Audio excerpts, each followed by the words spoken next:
Je suis aussi contente d'être avec vous ce matin, de retour pour vous visiter. Ça fait plaisir d'aller voir nos églises sœurs, puis de se rencontrer, puis de pouvoir même discuter. Il y a quelques visages de gens qui sont déjà venus prendre des cours à l'ETEC aussi, donc c'est le fun de vous revoir. Et bien encore une fois, merci pour l'invitation.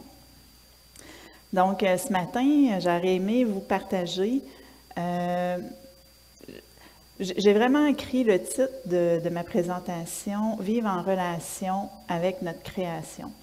Puis, c'est plutôt une réflexion, je pense, partage, réflexion théologique sur le fait que je fais participer avec MCC justement à une conférence au printemps qui s'appelait Rooted in Good Relationship with One Another. Et ça, cette conférence-là, c'était la conférencière, une personne d'origine autochtone qui s'appelait, là, je n'ai pas le choix, il faut que je le lise, Marianne Kaïbaï-Osaï. Donc, c'est fait très québécois comme nom. Mais Marianne Kaïbaï-Osaï, elle est très reconnue, elle est très connue en Ontario comme un peu une militante pour sa nation et son désir de vouloir nous sensibiliser sur leur peuple, ceux qu'ils vivent ensemble et tout. J'ai été invitée à cette conférence-là par Daniel Genet. Et son intention était que, parce que c'est une conférence qui est offerte aux jeunes adultes, donc j'étais vraiment contente d'être invitée, mais c'était offert aux jeunes adultes, aux étudiants là, entre 25 et 30 ans. Fait que juste pour vous dire combien je parais jeune encore aujourd'hui. Mais non, sérieusement, Daniel Genet m'avait approché pour voir s'il y aurait eu des étudiants de l'ETEC qui pourraient avoir cet intérêt-là de participer à ce séminaire étudiant-là.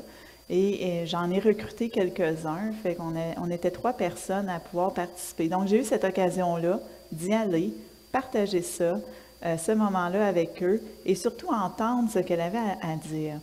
Et elle voulait vraiment nous parler de sa façon qu'ils avaient de vivre leur relation, avec eux, leur culture, leur nation, mais toute cette relation qui était axée sur la création.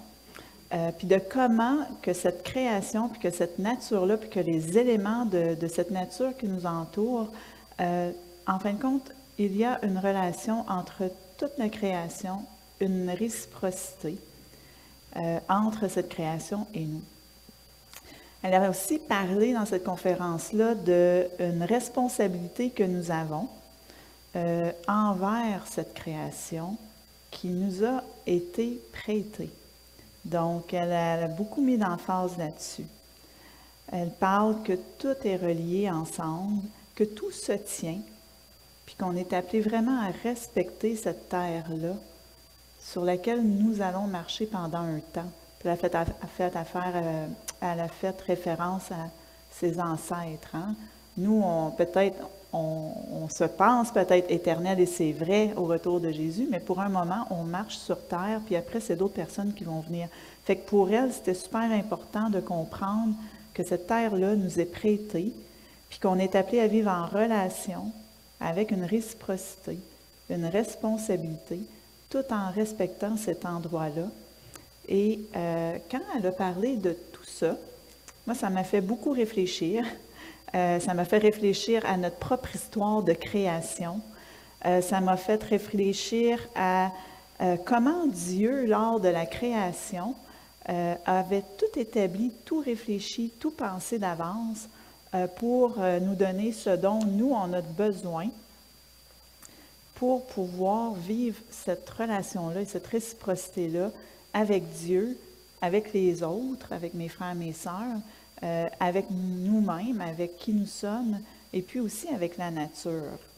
Donc, je ne sais pas si vous êtes déjà arrêté pour prendre le temps de bien observer la nature. hein, l'automne surtout, là, ce qu'elle produit, cette nature-là, en nous. Je pouvais connecter avec tout ce qu'elle avait à nous dire parce que justement, j'ai l'impression quand je vais prendre une marche en forêt, par exemple, que j'observe les arbres, les feuilles, le détail, mettons, juste l'écorce d'un arbre, tout est réfléchi, tout est pensé, les racines, les oiseaux. Tu sais, dans la Bible, on nous dit Dieu abrite les oiseaux par les arbres. Tout est réfléchi, tout est pensé. Puis Dieu, le créateur de toutes choses, qui crée premièrement pour vivre une relation, une réciprocité avec nous. Puis dans la création, Dieu nous donne une responsabilité, c'est celle de prendre soin de son jardin dans lequel il nous avait placés au début. Donc c'est un petit peu cette réflexion que j'aimerais faire avec vous ce matin, basée sur la conférence que j'ai vécue, puis avec un regard théologique sur cette conférence-là, pour nous aider à réfléchir ensemble sur comment on est fait, nous, pour vivre en relation avec tout ce que Dieu nous a donné. Alors, on va prier. Seigneur, merci pour le fait que tu es le Dieu créateur de toutes choses. On t'a chanté, on t'a célébré ce matin. Seigneur, tu nous as dans ta main, tu nous tiens, tu nous aimes et tu nous appelles vraiment à nous tourner vers toi pour te découvrir, pour découvrir ta puissance, ta bonté, ton amour. Et tu nous as placés ici pour être garants de cette terre que tu nous donnes et que tu ouvres notre cœur et notre esprit ce matin à vraiment recevoir de toi cette réflexion, ce partage et peut-être nous amener un petit peu plus loin dans notre responsabilité, dans cette réciprocité-là que tu nous appelles à vivre en relation avec toi, avec nos frères, nos sœurs, avec nous-mêmes et aussi avec cette nature qui nous entoure. Dans le nom de Jésus. Amen. Je ne sais pas, Chantal, si tu avais mon PowerPoint. Hein? Non? OK, je l'avais envoyé par courriel à Ginette, mais je l'ai envoyé ce matin, donc ça se peut. Ben, c'est pas grave s'il n'y a pas de PowerPoint parce que, bon, c'est un visuel, mais je pense que je peux assez bien vous résumer ce qui était sur le PowerPoint. Donc, ben, juste pour revenir un petit peu au tout début, si on va faire un petit survol vite fait de la création, hein, dans Genèse 1, on voit que Dieu nous parle de la création de l'univers, puis de comment tout est créé, mais aussi tout est créé dans un ordre. Donc, je ne vais pas tout refaire le Genèse 1, mais Dieu il crée les cieux, la terre le premier jour, il se repose, il va créer les océans, il va séparer, il va faire le jour, la nuit. Et à partir du 3e jour jusqu'au 6e jour, il va créer les êtres humains, les animaux, et il va créer la végétation. Et dans cette création-là, Dieu dit à chaque jour que ce qu'il crée est bon. Et à chaque étape, il constate que son œuvre, elle est bonne. Et à la fin, il dit que que son œuvre est très bonne. Donc, ce que Dieu crée, c'est très bon. Et il le crée dans un désir d'être impliqué dans sa création et que sa création soit impliquée aussi avec lui. Donc, dans Genèse 2, là, on part de Genèse 1, on s'en va à Genèse 2, le verset 8 à 9, Dieu dit qu'il planta un jardin au pays d'Éden, là-bas vers l'est, pour y mettre l'être humain qu'il avait façonné. Il fit pousser du sol toutes sortes d'arbres à l'aspect agréable et aux fruits délicieux. Il mit au centre du jardin de l'arbre de la vie. Il mit au centre du jardin de la vie et l'arbre qui donne la connaissance de ce qui est bon et mauvais. Puis, on saute au verset 15 à 17, ça dit « Le Seigneur Dieu prit l'homme et l'établit dans le jardin d'Éden pour le cultiver et le garder. Il lui fit cette recommandation. Tu peux manger des fruits de n'importe quel arbre du jardin, sauf de l'arbre qui donne la connaissance de ce qui est bon ou mauvais. Le jour où tu en mangeras, tu mourras. Quand on regarde la vision du jardin que Dieu crée, c'est intéressant de constater que dans sa toute-puissance, il se soucie de l'homme.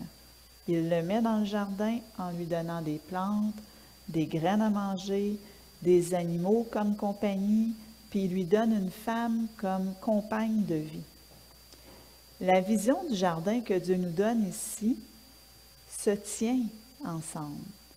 Tout est relationnel. Tout a été créé dans une réciprocité et dans un respect du pourquoi les choses ont été créées. Pour faire la référence à Marianne. Quand on arrive dans Genèse 3, l'histoire finit pas là. Genèse 3 nous parle de la chute et de cette séparation d'avec Dieu. Ça, c'était la diapo 3. Ah, OK, ils sont toutes... ouais. Ben, elle avant. Oui, OK. Donc, c'est ça, l'histoire finit pas là. Dans Genèse 3, on parle de la chute et de cette séparation d'avec Dieu. Puis avec cette séparation d'avec Dieu, il y a un bris de relation qui se fait avec cette création que Dieu nous a créée. Puis par notre désobéissance, il y a l'entrée du péché dans le monde, puis il y a vraiment une rupture qui se produit à ce moment-là. Et puis c'est ça, la rupture que j'aimerais vous proposer, qu'il n'y a pas juste un bris de relation avec Dieu, mais qu'il y aurait un bris de relation avec Dieu, avec nous-mêmes, avec les autres et avec la nature.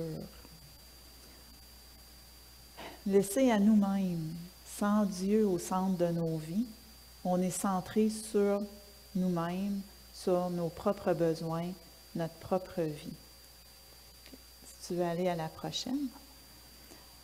Au début de la création, il n'y a pas seulement qu'une relation, mais il y a cette réciprocité. Puis cette image-là, je la trouve super belle parce que je trouve que si j'ai une image de la création et de voir que tout se tient ensemble, on peut voir le lion avec les êtres humains, tous les animaux, la nature. Donc cette harmonie, cette réciprocité, cette connexion directe avec Dieu, avec les autres, avec la nature et avec nous-mêmes. Avec la chute, cette connexion-là, elle est perdue. Le privilège dans le jardin et dans la présence glorieuse de Dieu.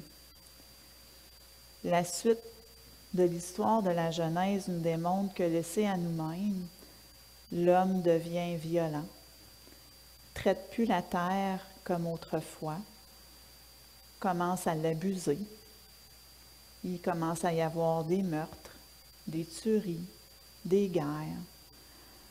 Et avec le temps, on s'aperçoit, quand on continue d'avancer dans l'Ancien Testament, que cette violence-là prend de plus en plus de place, s'installe, et j'oserais dire que cette déconnexion-là qu'on a vécue au tout début avec la chute a laissé des traces jusqu'à nous aujourd'hui, en 2023.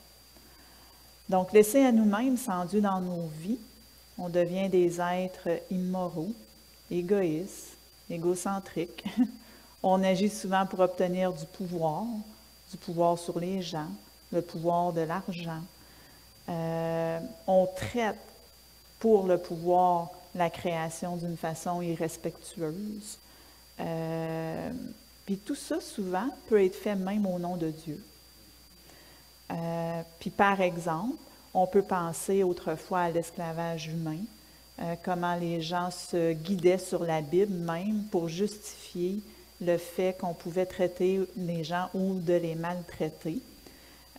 Prenaient des versets bibliques pour justifier ces gestes qui étaient quand même des gestes atroces. On détruisait des vies, des âmes aussi. Puis pour reprendre un peu ici au Québec, on a beaucoup vécu avec nos pensionnats. Si je reprends les Autochtones parce que j'ai participé à cette conférence-là, combien ces Autochtones-là ont été violentés, arrachés souvent. Je ne sais pas si ça vous est déjà arrivé de regarder des documentaires là-dessus. On allait dans les réserves, 4-5 ans, on les enlevait carrément de leurs parents pour les amener dans les pensionnats. Une fois rendus dans les pensionnats, ils ne pouvaient plus parler leur propre langue. Ils ont été violés, abusés, frappés de toutes sortes de façons. Dans un documentaire que j'ai vu, on leur mettait même des épingles à linge sur la langue parce qu'elles avaient osé parler leur langue maternelle. On a détruit leur identité. Donc, tout ça pour vous dire que cette violence-là, on la vit encore aujourd'hui. Si on veut avoir un monde meilleur, dans un meilleur état, je pense qu'il faut être conscient puis faire des prises de conscience de ce qui se passe à travers le monde. Là, on est en train d'en faire, on parle de la Palestine, on parle d'Israël, on parle de la Russie. Encore, tu en parlais tout à l'heure, l'histoire de pouvoir, qui va avoir le terrain, qui va avoir la victoire. Elle va servir à quoi cette victoire-là par la suite? Donc, on peut penser aussi à toute la destruction de nos forêts, l'utilisation du pétrole, la surconsommation de produits, comme par exemple les vêtements à faible coût, qu'on fait travailler des gens comme presque de l'esclavage pour que nous, ici, en Amérique du Nord ou peut-être à quelques pays d'Europe, on peut s'acheter des vêtements en bas de 20 $, alors que les gens sont complètement abusés pour fabriquer ces vêtements-là. D'avoir cette sensibilité, cette prise de conscience-là pour être capable d'effectuer les changements. Donc, quand on regarde ce tableau que je viens de vous mettre, ça fait peur peut-être, on se sent encore plus mauvais, mais ce n'est pas ça le but ce matin. Le but, c'est quand même de nous donner une espérance parce que la Bible nous dit qu'on n'est pas une cause perdue. La Bible nous dit qu'on a une espérance comme chrétien et c'est ça que j'aime avec Dieu, c'est que cette espérance-là, c'est Jésus-Christ qui est, à mon avis, notre point de départ, notre point de réflexion, notre point de référence pour vivre ce monde meilleur. Donc, pour moi, l'importance de se savoir aimé de Dieu par son Fils Jésus, de se savoir réconcilié avec notre Sauveur, de se savoir sauvé, est important si on veut vivre la vie que Dieu nous a appelés à vivre en lui. Si on reconnaît Jésus comme notre Seigneur et comme notre Sauveur sur notre vie, notre espérance pour notre vie change, notre espérance grandit et on a un avenir à espérer pour notre monde, pour nous et pour la nature dans laquelle on est installé maintenant et que ce monde-là sera transformé. C'est une espérance que Dieu nous donne. Notre réconciliation avec Jésus nous aide à vivre comme des personnes pardonnées, libérées. Et puis cette restauration-là fait que dans nos vies, il y a des guérisons qui se font. Et ces guérisons-là, à mon avis, changent même notre perception de Dieu, de qui Dieu est. Moi, avant d'être chrétienne, ma perception de Dieu n'était pas la même que celle que j'ai aujourd'hui, par exemple. Donc, Dieu change la perception de lui, il change la perception que nous avons de nous-mêmes. On n'est plus égoïste, mais on est pardonné, aimé. Il change la perception, notre perception sur les autres et sur la création. Avec Jésus, on apprend à vivre dans l'amour, dans la grâce, dans la vérité. Et lorsqu'on guérit intérieurement, on est transformé de plus en plus à l'image de Christ. Et on devient des êtres nouveaux, des nouvelles créatures que la Bible nous dit, transformés à l'image de Jésus, avec une nouvelle identité. On est des, des êtres célestes, on fait partie du royaume, on est des chrétiens dans le fond, on est des nouvelles personnes en Jésus. Puis je pense qu'à partir de ce moment-là, c'est possible de reprendre le rôle qui nous avait été attribué au tout début dans le jardin, c'est-à-dire le rôle de prendre soin du jardin, puis celui d'être et de vivre en harmonie les uns avec les autres et avec la création tout entière, tout en étant conscient que tout se tient ensemble, puis que tout a un sens, puis que de respecter ça, cette création-là, pour ce qu'elle est vraiment, elle devient à ce moment-là une alliée, un support, une aide, un soutien pour tous ceux qui y habitent. Parce que notre regard change. Cette prise de conscience-là nous permet de travailler en harmonie avec les prêts que Dieu nous a faits, tous ces biens qu'il nous a prêtés là, pour le temps que nous sommes ici appelés à marcher sur cette terre. Donc, Christ en nous, par son esprit, nous permet non seulement de nous reconnecter à nous-mêmes, mais aussi de nous reconnecter à Dieu, aux autres et avec la nature qui nous entoure et à être de plus en plus sensibles à cette réalité relationnelle qui existe parmi toute la création qui nous entoure. Donc, l'Esprit de Dieu nous permet d'avoir un nouveau regard sur qui nous sommes en lui, mais aussi d'avoir un nouveau regard sur l'autre, comme si nos yeux s'ouvraient pour voir ce qu'il y a dans le cœur de l'autre. Très souvent, ce qu'il y a dans le cœur de notre frère, de notre sœur, c'est un cœur brisé, blessé, des personnes blessées intérieurement, brisées. Et quand on voit au cœur, notre vision change, notre perception change. On n'a plus un ennemi devant nous. On a un frère blessé. L'Esprit de Dieu nous permet de nous accueillir dans l'amour et dans le non-jugement. L'Esprit de Dieu nous permet d'aimer malgré les fautes qui ont été commises. Et par notre foi en Christ, l'Esprit de Dieu nous permet de voir la création sous un autre angle, celui où tous et chacun a besoin de l'autre pour vivre, que ce soit une personne, que ce soit des animaux, que ce soit la nature, que ce soit la terre, que ce soit l'eau. On a tous besoin de vivre cette réciprocité pour être ensemble. Donc, je ne sais pas, l'autre diapositive, c'est-tu Hébreu? Oui, OK. Donc, Hébreu 11, 3 nous dit que par la foi, nous comprenons que l'univers a été formé par la parole de Dieu, de sorte que ce qui est visible a été fait à partir de ce qui est invisible, que la création est basée sur la révélation divine et qu'elle est comprise par notre foi au Créateur, Dieu. Donc, tu peux aller à la suivante, s'il te plaît.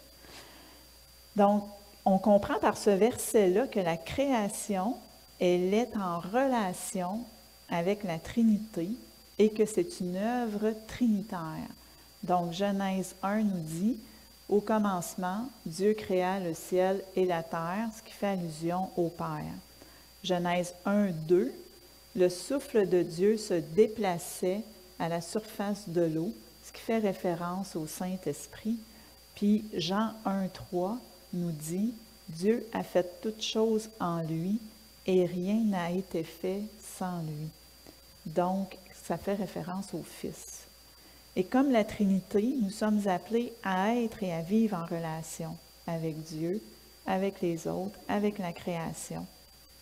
Et dans une confiance en lui, sachant que ce qu'il a créé pour nous est bon. Et lorsque Marianne parlait de la vie des Autochtones, de cette relation-là, de cette réciprocité-là, de cette responsabilité-là que nous avons envers tout ce qui a été créé. Elle a mentionné une chose à un moment donné, puis elle a dit que tout est interconnecté. C'est pas juste relationnel, c'est interconnecté. Tout est respect, tout est relationnel. Puis elle a dit une phrase qui m'a vraiment profondément touchée, puis c'est à partir de ce moment-là que j'ai commencé à faire cette réflexion-là que je vous partage aujourd'hui. Elle a dit « La terre est malade parce que nous sommes malades. » Puis je crois qu'elle a raison. Mais d'un point de vue chrétien, cette phrase prend son sens quand on comprend que nous sommes malades car on a perdu ce privilège-là de vivre dans la présence glorieuse de Dieu, qui est le Créateur du monde. Puis la bonne nouvelle pour nous, c'est qu'en Jésus-Christ, l'espoir renaît, puis notre vision du monde, elle est renouvelée en lui. Et un peu plus tard dans sa conférence, Marianne, elle a dit que si nous voulons vivre une réconciliation, il faut reconnaître les blessures, demander pardon, réparer les gestes qui ont été commis, puis bâtir la relation de confiance. Puis bien sûr, quand elle parlait de ça, elle parlait de tous les abus qu'eux avaient vécus comme peuple autochtone par rapport je dis nous les Blancs, là, je ne sais pas si je peux dire ça comme ça, mais par rapport à nous, parce que tu ne peux pas juste dire on s'excuse pour le mal qu'on vous a fait, puis que, revenez-en, là, ça fait 50 ans que ça s'est passé. On ne peut pas agir comme ça. Puis je trouve qu'elle a raison, qu'il faut reconnaître qu'on les a blessés, il faut demander pardon, il faut réparer, puis bâtir la relation de confiance. Sauf que pour moi, j'ai trouvé que ça faisait du sens aussi pour nous, d'un point de vue chrétien, puis que c'était aussi pertinent pour tout ce qui concerne notre création, notre nature, le monde dans lequel on vit aujourd'hui. Je pense que c'est possible de reconnaître ce qu'on a fait comme blessure, comment on a un peu maltraité notre nature, notre création. On peut demander pardon à Dieu, on peut proposer des gestes de réparation puis de bâtir de nouvelles relations. Puis ça, c'est les quelques pistes de réflexion. Je pense que c'est la prochaine diapo. Donc, que j'aimerais vous proposer. Puis bien sûr, il y a certainement d'autres choses qu'on peut faire, qu'on peut réfléchir, mais c'était plus pour mettre une table devant vous. Donc, on peut commencer par observer la nature, ce qu'elle a à nous dire, par exemple. On peut voir, prendre conscience des ressources, mais on peut voir que la nature nous parle. On le voit maintenant, hein, les ouragans, comme l'ouragan à Acapulco, apparemment, c'est jamais arrivé dans toute l'histoire du monde qu'un ouragan arrive là, mais à cause des crises climatiques, de tout ce qui se produit, le réchauffement de la planète, il y a des choses maintenant qu'on voit. Donc, peut-être prendre conscience de toutes ces ressources que Dieu nous donne, puis de remercier Dieu pour ces ressources-là, qu'il nous partage et qu'il nous prête. On peut demander pardon pour la façon dont on a traité notre nature, tout ce que Dieu nous a donné. Je pense dans les années 80, dans le nord du Québec, les coupes à blanc, par exemple, on a déforesté nos forêts. L'Hydro-Québec, tu sais, on est content, on a plein d'électricité ce matin, mais on a détruit des rivières entières, des rivières que même nos amis, les Autochtones, utilisaient. On a créé des barrages. Donc, tu sais, juste d'être conscient de tout ça, puis de dire, bien, merci parce qu'on a des ressources qu'on n'avait pas, mais pardon parce qu'on a détruit des ressources pour ce que nous, on a maintenant. Tu sais, de prendre conscience de tout ça, je pense que ça peut nous aider. Cet été, j'ai fait un voyage au Guatemala et avec une de mes amies à l'église qui vient de là-bas, et j'ai vraiment fait une prise de conscience par rapport à l'eau. Là-bas, au Guatemala, il y a un camion-citerne qui vient te livrer de l'eau dans un puits, puis ensuite tu ouvres ton robinet pour prendre de l'eau que tu as besoin. Tu ne peux pas boire cette eau-là, il faut que tu injectes de l'eau en bouteille pour boire.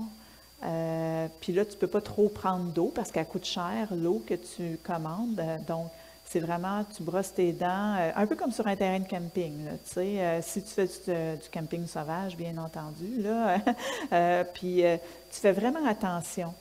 Et ça m'a frappée parce que je me suis dit, ah, wow, au Québec, là, je suis dans ma belle maison, je rouvre mon robinet, puis magiquement, l'eau sort à volonté, comme je veux.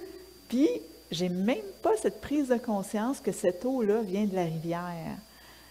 Donc, tu sais, de prendre conscience de ces petites choses-là, ça peut nous aider à être juste reconnaissant. Merci Seigneur pour cette eau-là que tu me donnes ce matin. J'ai jamais réfléchi que cette eau-là, si j'en ai pas, bien, je peux même plus vivre ma vie. Puis Marianne, la conférencière, on a vécu une expérience qui était de faire une marche, ça s'appelle The Water Walk. Je pense même que c'est sur YouTube, si jamais ça vous intéresse d'aller voir.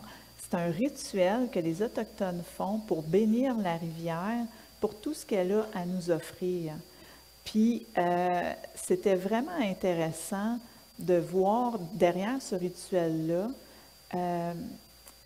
ce respect-là pour la rivière, pour l'eau, parce que l'eau, elle nourrit nos plantes. C'est grâce à l'eau qu'on a des jardins, de la nourriture, et c'est aussi grâce à cette eau-là que nous, qu'on peut vivre. On a besoin d'eau pour vivre. Donc, ça m'a vraiment... cette expérience-là au mois de mars avec Marianne, cette expérience au Guatemala au mois de juillet avec mon ami, ça a vraiment changé ma relation avec l'eau pour dire, bien, on est en train de l'épuiser. Même il y a certains pays qui n'en ont pas d'eau en ce moment. Donc, fait que ça, c'est une piste de solution qu'on peut essayer de prendre conscience de ces ressources. Là, je vous parle de l'eau, mais il y a d'autres choses aussi, là. Aussi, on peut être conscient des ressources que Dieu nous donne en sachant que ces ressources-là ne sont pas éternelles.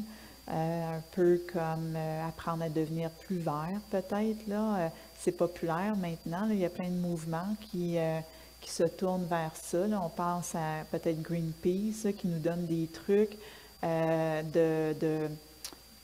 voyons, des bacs bleus, de recycler. Recycler nos vêtements peut-être, les transformer, devenir créatif avec les ressources qu'on a pour essayer de moins polluer.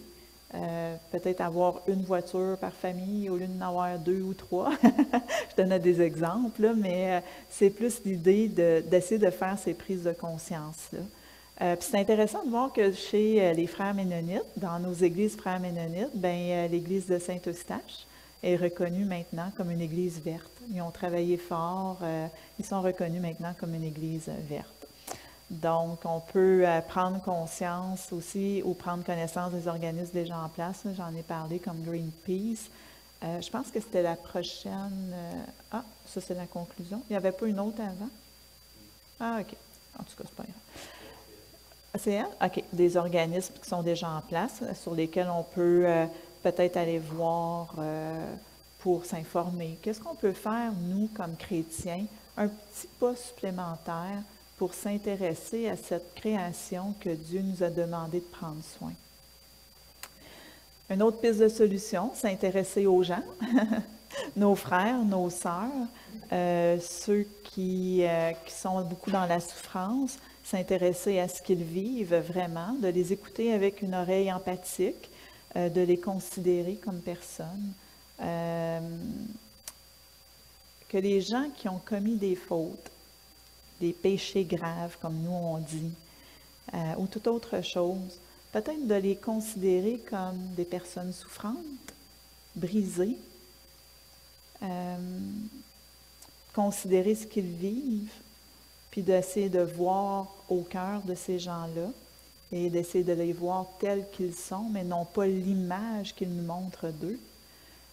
Travailler ensemble vers des pistes de solutions, entreprendre des actions pour réparer les fautes, un peu comme Marianne nous proposait dans les pistes. Là, il y avait 4 points. Bâtir des relations de confiance à nouveau, dans l'amour et dans la vérité de Christ.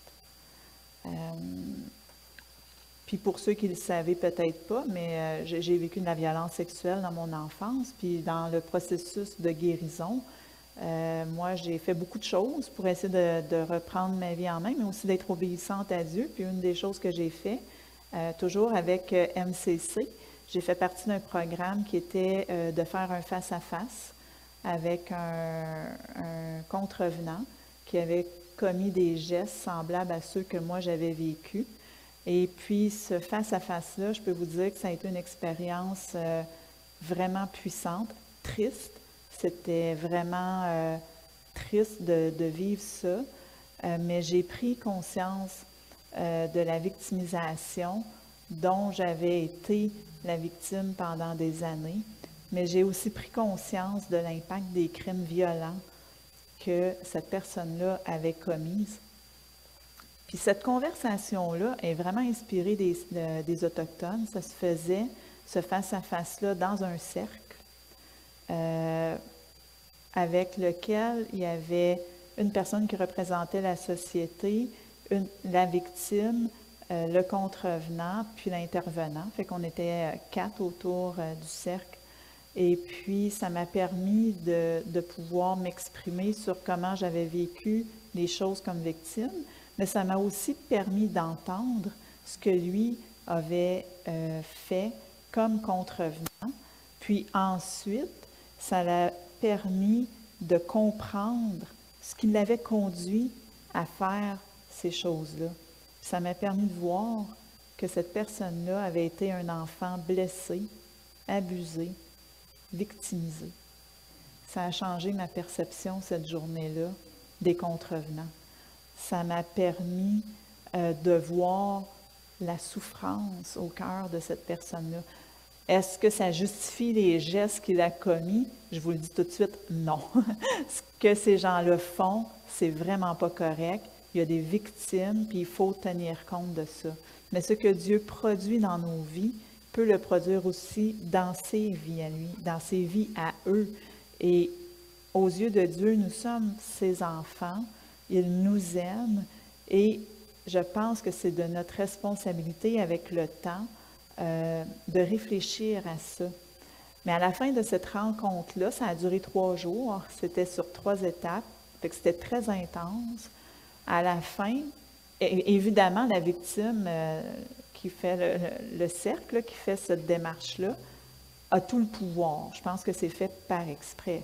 Puis on m'a demandé comment est-ce que je voulais terminer la rencontre. Et puis moi, je leur avais dit, moi, je ne peux pas renier qui je suis. Moi, j'aimerais terminer cette rencontre-là dans la prière. Puis là, ils m'ont tous regardé, mais ils n'ont pas eu le choix. C'est moi qui menais la rencontre. Fait que j'ai dit, fait qu'on a dit, on va prier. Et puis, on s'est tous baissé la tête et puis j'ai prié. J'ai prié pour cet homme-là. J'ai prié pour sa vie. J'ai prié pour l'enfance qu'il avait vécue. J'ai prié pour une libération parce que là, il était en prison. Il ne savait même pas s'il allait avoir une femme encore en sortant de prison parce que sa femme venait de découvrir tout ce qu'il avait fait. Fait qu'il était là pour 5 ans, lui, en prison. Puis quand j'ai eu terminé de prier, puis tout le monde en a ouvert les yeux, tout le monde pleurait à chaudes larmes. Puis cette personne-là, ce contrevenant-là, était tellement reconnaissant que quelqu'un prie pour lui. Donc, je trouve qu'au fil du temps, quand on continue de vivre prendre des prises de conscience, de vivre des restaurations et des guérisons dans nos vies, dans nos cœurs, Dieu nous transforme de plus en plus à son image et le met au service des gens, de la communauté et de la nature et de la création. Je crois que son amour pour nous, sa vision du monde qu'il nous propose, nous aide pour cheminer dans ce sens-là. La prochaine diapo. Donc, en conclusion, cette conférence-là, comme vous pouvez le voir, m'a beaucoup nourri, m'a beaucoup instruit, m'a fait prendre des prises de conscience de différentes façons. Par exemple, combien on vit dans un monde qui est brisé par le péché, déconnecté de la vision du jardin dans lequel Dieu nous avait placés dans le départ. Mais aussi, j'ai appris que comme chrétienne, j'ai de l'espoir, car je crois en celui qui a tout créé, je crois en celui qui donne la vie, puis que Dieu, il va tenir ses promesses, puis ses promesses sont qu'il va nous réconcilier avec lui et avec le monde entier. Et ces promesses-là sont déjà à l'œuvre pour nous aujourd'hui, puisqu'on est déjà dans le royaume de Dieu, dans la présence de Dieu en ce moment. Si on revient toujours à celui qui nous donne la vie, celui qui nous a rachetés au prix de sa vie, je crois que Dieu va nous faire grâce. Je crois que Dieu va nous permettre de vivre une vie qui est de plus en plus axée, centrée sur une relation qui englobe cette réciprocité, ce respect et comment on est appelé, nous, à vivre comme chrétiens. C'est juste intéressant, je vous amène ça pour terminer, qu'en Apocalypse 21, quand Dieu rétablit son peuple, c'est plus la vision du jardin qui est là. Puis cette image, pour moi, c'est un petit peu ce que j'ai voulu vous mettre. Mais celle de la Nouvelle Jérusalem, c'est une cité, c'est une ville. Donc, on n'est pas perdu, comme on n'a pas scrappé le jardin, parce que quand Dieu nous restaure, il nous restaure avec... C'est l'œuvre de l'homme et de Dieu combinés ensemble. C'est ça que j'ai le goût de vous dire, Apocalypse 21. Quand il restaure cette cité, cette ville, cette Nouvelle Jérusalem, il y a la participation de l'homme à travers tout ça. Dieu qui nous a créés à son image avec une intelligence, nous a permis d'évoluer à travers les années, les siècles, pour arriver à la fin avec une nouvelle cité, une nouvelle Jérusalem, où, j'espère, comme il est écrit, on n'aura plus de larmes, on sera dans la joie, dans la présence glorieuse de Dieu, en harmonie les uns avec les autres, en étant dans une connexion totale avec nous, avec Dieu, avec les autres, avec la nature qui nous entoure. Alors voilà, c'est ce que je voulais vous partager ce matin. Je ne sais pas si vous avez des commentaires, des questions, des réflexions, mais cette conférence a beaucoup touché mon cœur et je pense que nos amis, les Autochtones, ont quand même beaucoup de choses à nous enseigner aujourd'hui, un peu encore comme à l'époque, mais voilà.